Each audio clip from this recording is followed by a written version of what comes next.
A few lines. That is all it took. Not an empire, not a buried city, not a golden idol pulled from the sand. Just a short, cryptic text claiming to reveal how reality itself is built. The Emerald Tablet was said to contain the secret of transformation. Heaven mirrored in earth, spirit hidden in matter, the universe compressed into a formula small enough to hold in the hand. For centuries, alchemists treated it not as poetry, but as a key.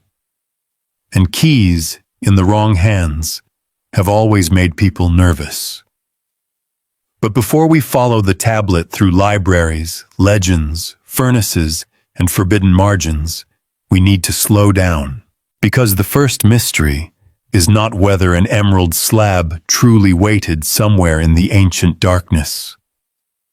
The first mystery is why so many serious minds believed that a text this brief could open the deepest machinery of nature. Imagine encountering it not as a modern reader, but as someone living in a world where metals seem to grow inside the earth, planets influenced the body, and every natural process hinted at a hidden intelligence. In that world, the Emerald Tablet did not sound like nonsense. It sounded like a message written in code, calm, compressed, almost indifferent to whether you were worthy of understanding it. Before we venture further into the shadows, take a moment to subscribe so you never miss a secret that history has tried to forget. And as we begin, leave a comment letting us know where in the world you are watching from tonight. It's a reminder of how far these forgotten echoes can reach. Tonight, we begin with the object that may never have existed as legend describes it, and the words that undeniably did. To understand why the Emerald Tablet carried such authority, we have to meet the name attached to it. Hermes Trismegistus, not a man in the ordinary sense, not someone we can follow through a clean timeline, with a birthplace, a teacher, a death, and a grave. Hermes Trismegistus belongs to a stranger category, the kind of figure history creates when cultures overlap, when gods are translated into one another, and when knowledge needs a face old enough to command obedience. His name means Hermes thrice great, and that greatness was not modest.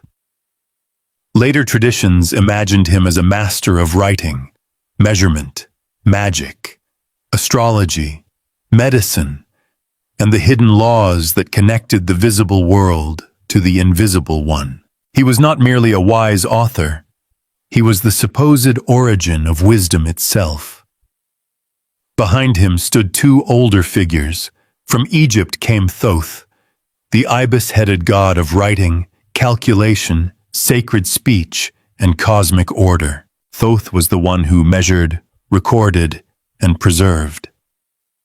He belonged to the world of scribes and temples, to the careful keeping of time, ritual, and divine balance. In Egyptian imagination, writing was never just a practical tool. Words could stabilize the world. Names had force. Correct speech could matter almost as much as correct action. From Greece came Hermes, messenger, interpreter, traveler between boundaries. Hermes moved between gods and mortals, between the living and the dead, between the known road and the hidden path. He was clever, quick, slippery, and unusually comfortable at thresholds. Where Thoth suggested sacred record and cosmic measure, Hermes suggested movement, translation, and secret exchange. When Greek and Egyptian worlds came into contact, especially after the conquests and settlements that reshaped the Eastern Mediterranean, these two figures began to blur. The Greeks recognized something Hermes-like in Thoth. Egyptians could see something Thoth-like in Hermes.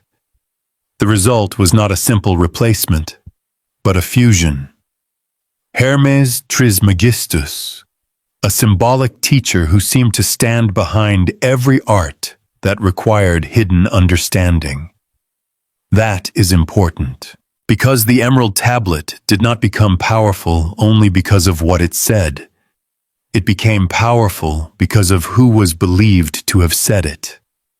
A short, obscure text on its own can be dismissed, but place it in the mouth of the legendary master of sacred writing and cosmic science, and suddenly obscurity becomes a sign of depth. Difficulty becomes proof of importance. If the words are hard to understand, perhaps that is because they are protecting something. This is one of the oldest tricks in the history of esoteric knowledge, though calling it a trick may be unfair. Ancient and medieval readers often valued antiquity differently than we do. Today we ask, can we verify the author? Can we date the manuscript? Can we trace the transmission? But for many earlier seekers, the deepest truth was assumed to be old, not new, not innovative, old, close to creation, close to the gods, close to a time before knowledge had been scattered, diluted, and argued into fragments. So Hermes Trismegistus became a kind of guarantee. His name told the reader that the text was not merely someone's opinion. It came wrapped in the aura of a primordial science, a wisdom older than ordinary philosophy, older than ordinary religion, perhaps older than history as written by men. Of course, this is where caution matters. We do not have good evidence that Hermes Trismegistus was a historical individual who personally wrote the Emerald Tablet. The figure is legendary, composite, and layered. He belongs to the imagination of late antique and medieval intellectual culture, far more than to the biography of a single person. But legends can still do real work. Sometimes a name becomes a vessel, carrying ideas across centuries, even when the person behind the name dissolves. And Hermes was the perfect vessel. He stood at the meeting point of science and magic, mathematics and myths, language and matter. He was the patron of the very confusion that alchemy would later inhabit. Not confusion as stupidity, but confusion as mixture. The alchemist's world did not separate cleanly into chemistry over here, religion over there, medicine in one cabinet.